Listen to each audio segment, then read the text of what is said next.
I see Madison Beer's on this list of performers as well. She's publicly the in a relationship with Justin Herbert, who's not playing. So you might see Justin Herbert out there somewhere here on New Year's as they rest up for probably the Patriots if things shake out as expected in the playoff picture. What would you ask Justin Herbert if you saw him tonight? If he was there, what would you go up and ask him?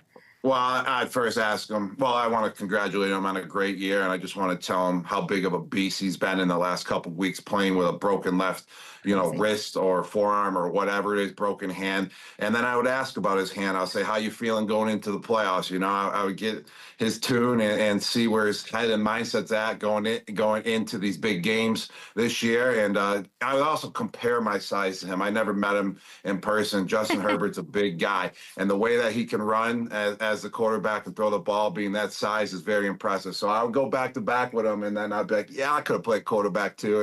And he would be like, yeah, I could play tight end too. So he seems like a really cool dude. So that's what would probably go down, Kay. There's a great chance, I believe, Harrison, you can get on in here. There's a great chance that given this, the Chargers have something to play for. Their seeding isn't set. It's 5, 6, 7. There's a world they could take the Jags on, who of course beat them. But if they sort of stand pat and they lose this week to the Broncos, they will go on the road to face New England, right, Harrison?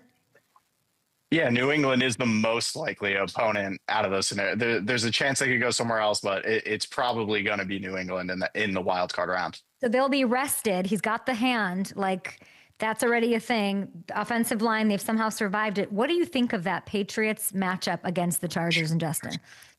I think the Patriots are pretty well matched up if they go against the Chargers. I swear, everyone kind of keeps degrading the Patriots, like, oh, they didn't play anyone on their schedule. Well, that was the schedule that was given to them. That's still NFL players that you're going against. That's still top of the line guys that were all Americans in college and were all first round picks still. It's just that they weren't a good team. They weren't well put together teams and weren't playing, good ball together, but they're still very talented guys, even though it was a weak schedule. So I think versus the Chargers as well, I never even thought about it. I was thinking that the Patriots were going to face the Buffalo Bills in the first round of the playoffs from the seeding that I looked at the other day. But, it's still a lot that can be played out going into week 18. But what they got to establish, going in is just to not turn over the ball. And that's what the Patriots were so good at this year, is just playing smart football. And if they do that versus the Chargers, I think the Chargers will eventually cough it up a little bit, and the Patriots will get some opportunities to get the turnovers and take advantage of that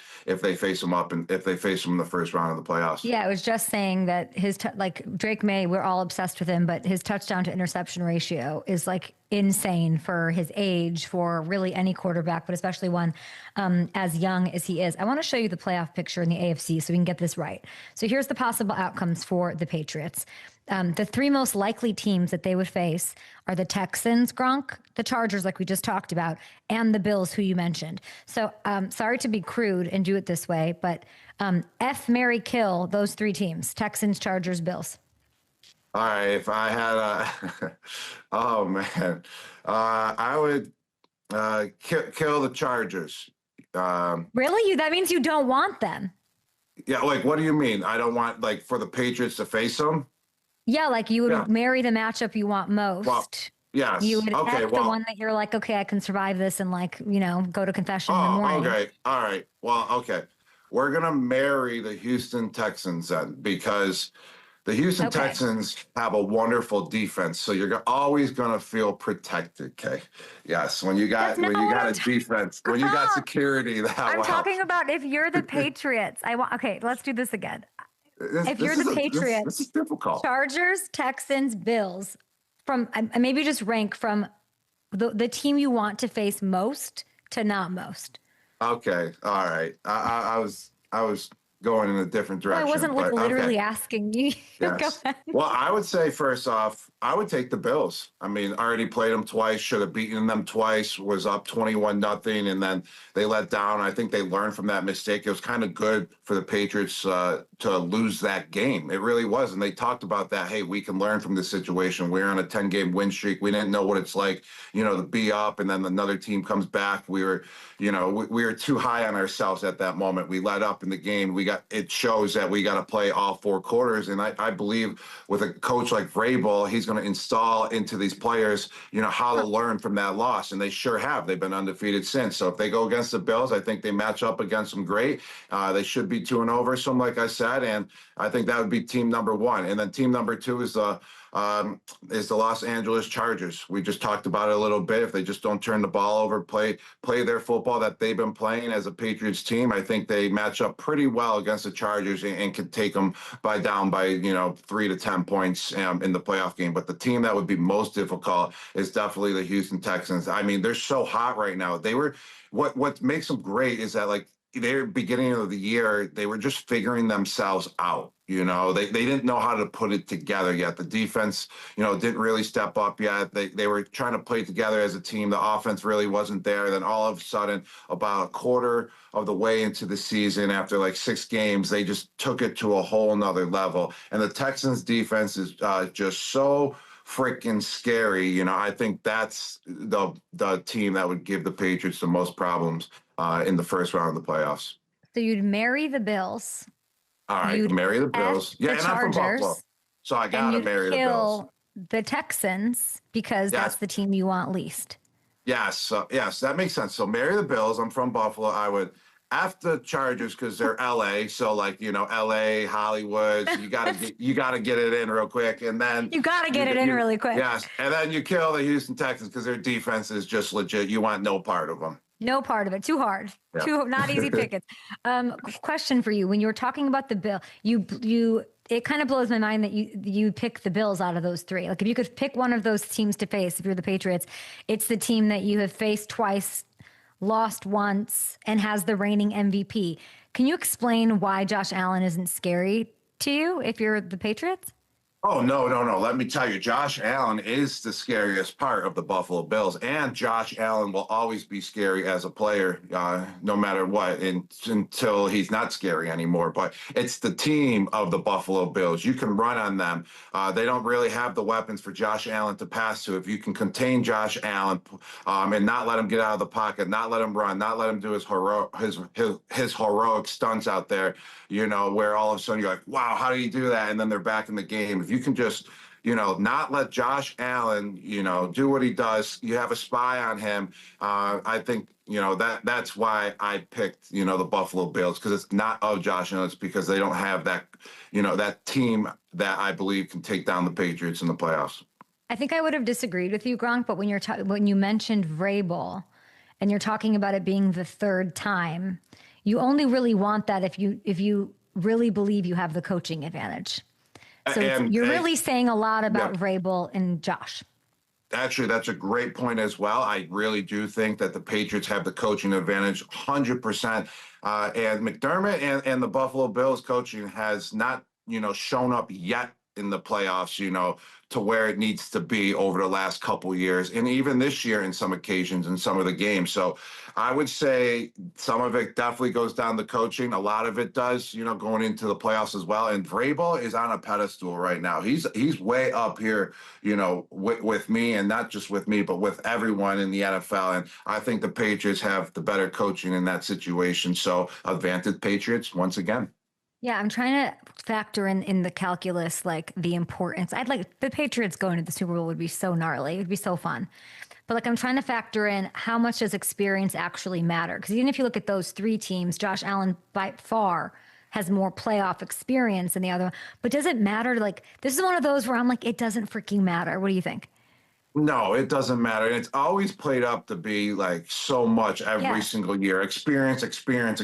Well, guess what? It's not about experience. It's about the team that shows up that given day, the team that shows up for those 3 hours and plays the best possible football that they can play, in that game. And experience, I would say, yes, matters a little bit, like 5%. Just, I would say, because of knowing the situations of the game of football. That's when the experience comes into play, is situational football. But I mean, every player has been in situational football if they've been playing throughout the whole year. But, there's so many situations that, yes, if you played 5 years, 6 years in the NFL in playoff games too, you understand, those situations more than the young guys. But overall, it's who comes out to play the best football, that given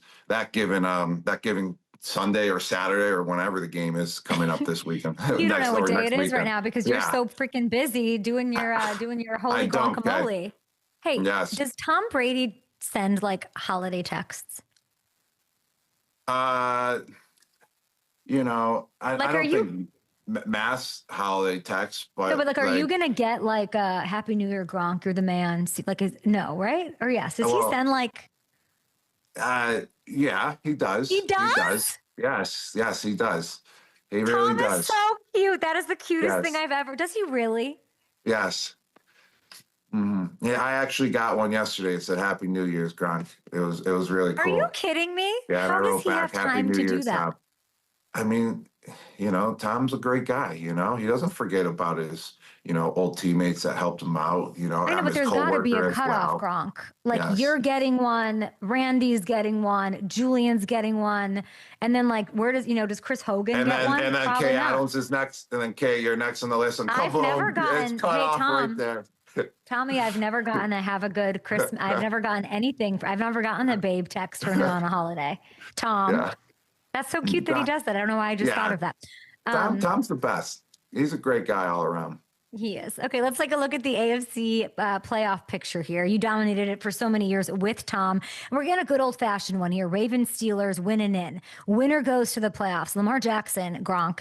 So he's expected to practice today. You know he's beat up. Steelers 3.5-point underdogs at home, okay? What do you think this one comes down to and who wins? All right, it's going to come down to what I've been saying the whole year about the Baltimore Ravens, and the coaching staff finally figured it out. You got to hand the ball to Derrick Henry. Even when they played the Steelers the last time, they kind of cut him off once again when he was getting on a roll.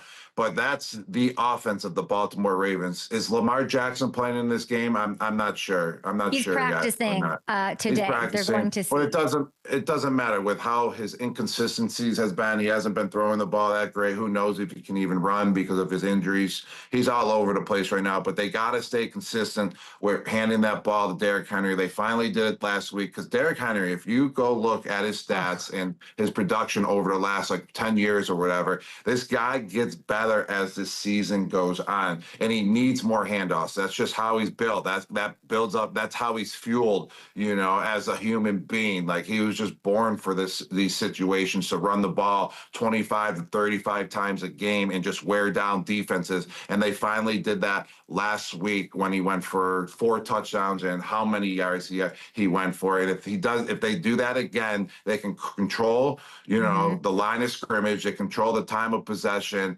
They take away the ball from the Pittsburgh Steelers offense, which isn't that great right now without DK Metcalf. So I say if the Baltimore Ravens hand that ball off to Derrick Henry over 25 times, they win this game. Which I don't know if they'll do because they are inconsistent and it's weird. You had the Steelers winning the division, I remember. Yes.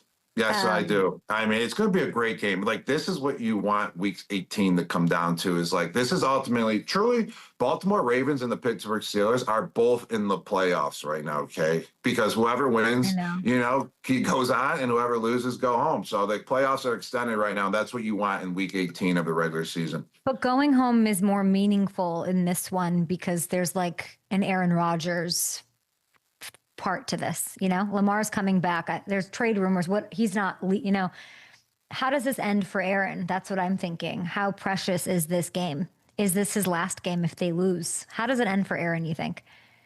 Well, for Aaron Rodgers, I talked about it week 1, is that, he doesn't want to be the guy, going into maybe his last year as a player, maybe last year as coach Mike Tomlin's, last year for head coach Mike Tomlin for coaching the Pittsburgh Steelers. He doesn't want to be the reason why, the organization tanks and Mike Tomlin is gone. And let me tell you, he has not been one bit. Aaron Rodgers has been playing up to par. He has been doing his part. I would say the Pittsburgh Steelers are struggling, more as a team as a whole than Aaron Rodgers struggling. He's not. He's 41 years old, and he's producing at a very, very high level still. He's making the great throws. They just got to come together. They've done it sometimes this year where they did come together and have a complete game. Defense has been iffy, and usually that's the strong suit for the Pittsburgh Steelers. But with Rodgers, say if he does go home, I don't truly think it affects his legacy because he has been playing solid football. And you got to remember, this is a team sport as well. So legacy sometimes does base off of how many games and how far you go into the playoffs, you know, all that stuff. Did you win that year? Well, also you got to look at how well did they play and was the team around you supportive as well. So in this situation, I don't think it affects. I feel like he does have one more year as well. Like he played so well. He looks healthy out there. He takes hits. He gets right back up. And it looks like he's enjoying himself too. It's not like, you know, he looks like a miserable quarterback. He's making plays. I think he does come back for one more year after this. We know what he looks like when he's miserable. We've seen parts of that this year. But I do wonder, like, whether they lose this weekend, don't get into the playoffs, or they get in and lose on a Saturday afternoon like the Steelers have done recently. I don't know that I have the confidence that he can like go win the Super Bowl right now. It would be such a freaking good story though. And then he could do the walk-off Tom Brady Peyton, which he's always wanted. I love Aaron. I want that for Aaron. I don't know. And the DK thing really messed this up. Like it's hard for me to, because part of me is like, man, if he just gets in, could he take them to the Super Bowl? I don't know that I'm there. But I also don't think he's going to take his ball home and just decide to retire and never be heard from again. Because I do think when Aaron retires, we're never going to see Aaron again. I think that's true. I think that's true too. But now that like the paparazzi and the media all knows that he's going to disappear, like it's going to be a manhunt. You're going to hear from him again because it's going to be, where's Aaron Rodgers? It's going to be like, where's Waldo? And eventually you find Waldo if you sit there long enough, you know, and stare for him. So that's what it's going to be. And you're going to hear from him, not him personally, but you're going to hear about him because some, you know, paparazzi or some media person is going to figure out where he is and then write a story. And that's the only way you're going to hear from him. And you're going to be interested, like, wow, what is he doing? What's going on with Aaron Rodgers? I don't know. I think he's pretty good at keeping secrets, that one. Okay, we'll see what he can do. So you're picking the Ravens in that game, hedging it on if Derrick Henry gets 25 carries. Yes. Way to go out on a limb, Gronk.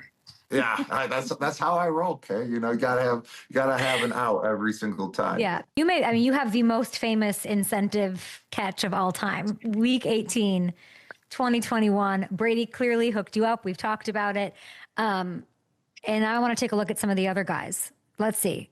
Who do we have a list or something, Ham? What is this? Oh, here we go. Yeah, so go ahead. Yeah, Ham, so we have a list right now of guys that are closing in on incentives. Keenan Allen needs 6 receptions for $750K. We got Saquon, 87 scrimmage yards away from a $250K bonus, and so on. So Gronk, when you look at this list, who do you really like to hit that mark and get that big incentive? Hamilton, I'm just going to go through the whole list real quick and just give my thoughts and who's going to hit it and who's not going to hit it. Keenan Allen, he needs 6 receptions, $750K. That's easy. Keenan Allen's experience. He knows how to get those short, receptions as well. They can just toss him the ball on some quick screens. So yes, he hits it. Saquon Barkley, 87 scrimmage yards. So that just means he can either run for 87 or receive 2 for 87 and combine them. He just needs 87 total. He hits that for $250K. Deebo Samuel, 93 receiving yards. I don't think he hits it. He hasn't hit over 90 yards many times this year. That's $450,000. I think the Washington Commanders will be saving. They need it in their salary cap for next year as well. But $450K is not that much. It doesn't make that big of a dent, but everything helps. We got Calais Campbell. Absolutely love this guy. I was always so scared to block him. He just needs 1 sack. He is gigantic. He morphs over me. He's going to get this sack because he's such a great guy. I love him so much. Hunter Henry, according to Tom Brady, the best tight end in history of the New England Patriots. He's got to get 5 receptions. Hook him up, baby. He hits the $250K. Hollywood Brown. Way. Yes, he gets the 5. Hey, Kay, watch out. We got Hollywood Brown. He's Mr. Hollywood. They're not going to the playoffs. He's already checked out. He's in LA being Hollywood. He does not get it. And then the final one, Sam Darnold, he's going to hit it because he's on a roll this year. He's going to hit the 150 passing yards, but not the 3 touchdowns. So he'll make 500,000. Gronk, where is that incentive from way back then, 2020, whatever? Where is that money right now? Yeah, well, I brought the whole offense basically out to dinner to Meat Market in Tampa, and a couple, about 8 figures of that is in Meat Market right now, is in a lot of the ribeye steaks that are in our stomach. And then the rest is just invested right now for my retirement, my IRA funds. How boring and wonderful. You're so smart, Gronk. I'd be like, my shoe closet. Okay, we'll be back in a couple of seconds.